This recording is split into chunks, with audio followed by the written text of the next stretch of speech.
Good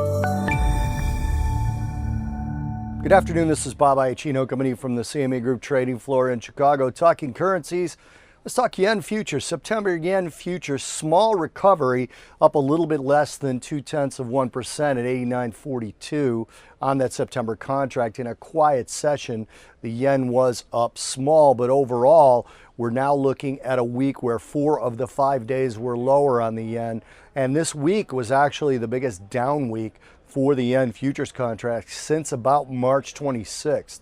So it's been a pretty precipitous fall for the yen against the US dollar. Now today the dollar was lower and what seems like short covering because the dollar hadn't really done much and there wasn't a whole lot of volume, but this weaker dollar certainly helped the yen end higher, especially when you consider the fact that the range was so small. It could have been almost exclusively the dollar being lower in terms of the dollar index. That helped the yen creep up higher, especially in toward the end of the day. There just wasn't a whole lot of news that was tradable going into a weekend on the yen, so that could have been the major factor.